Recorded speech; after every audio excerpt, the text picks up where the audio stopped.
So how does the bidding work when you want to play a solo? Okay, so first player to bid, nothing special in that hand, fair to middling. He's going to bid gesund, healthy, to play a normal game. This player has got a stonkingly interestingly distributed hand. See, if he played a heart solo, he'd have all trumps. Interesting. Put this queen down here, so should be up there. But anyways, equally, somebody got so many queens, could play a queen solo, and got 5 queens there, so probably could draw out all the rest of the queens within 2 tricks at most, and then just play on through all the hearts. So either way, it looks like a stonking hand, and I'll put that queen wherever it needs to go at the end. He's going to say Vorbehalt or reservation on that basis. I'll note that he could even play a marriage, a Hochzeit, has got 2 queens, but actually, given that this player, let's say they haven't played a solo yet, they need to play a solo at some point in the game, they're never going to get a better hand than this one to play a solo.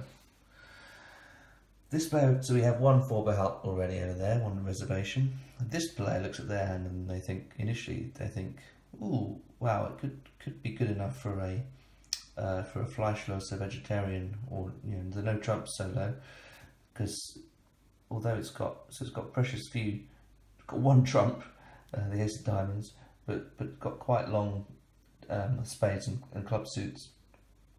But there's a few gaps there, and of course hearts is wide open. So if they do lose the lead, and then their opponent start playing hearts or diamonds before you basically they're just gonna keep playing hearts and diamonds, and you could lose. So it might be safer not to take that risk and just go for plead poverty because of only 1 trump, and then lace your partner's tricks with lots of aces and tens if somebody says yes. So there's another reason to say Vorbehalt and reservation, because he wants to play poverty.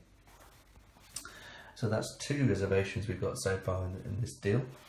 And then finally we have this player who looks at their hand, and again it's a stonking hand even for a normal game because of the sheer length of trumps and the ability to trump 2 of these side suits.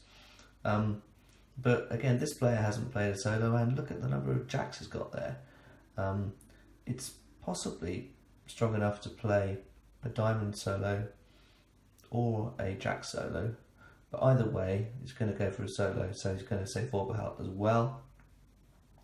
So what happens in this case? So what happens is that the 3 players that have said they want to have a reservation, they basically say what type of. Firstly, they declare whether they want to play a solo or not, and then whoever wins that stage declares the solo they want to play. So this player declares they don't want to play a solo.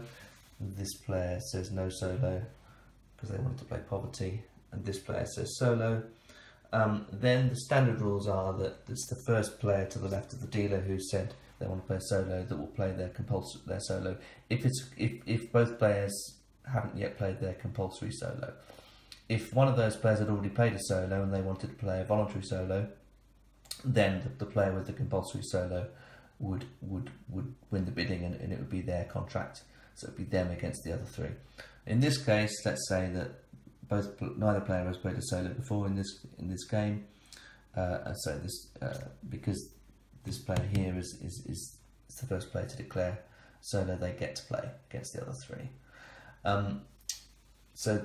And because it's a compulsory solo, they would then get the lead. So even though this player is forehanded would normally lead, because it's a compulsory solo, this player gets the lead. If it hadn't been a compulsory solo and it was a voluntary solo, and the second they played, say, the lead would stay in the standard place.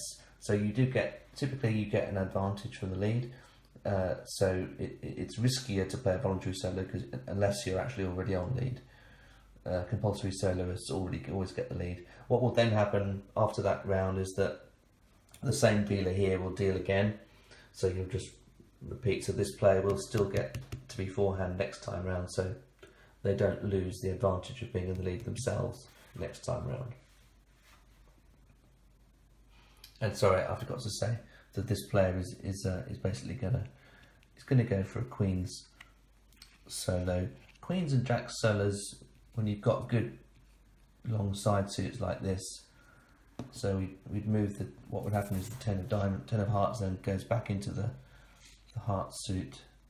So we've got an incredibly nice long heart suit there with, okay, one gap. So it's possible that as you're playing out from the top, there's another 10 of hearts out there. That's the only thing that might trip him up. But, you know, it's a pretty stonking queen solo, that one.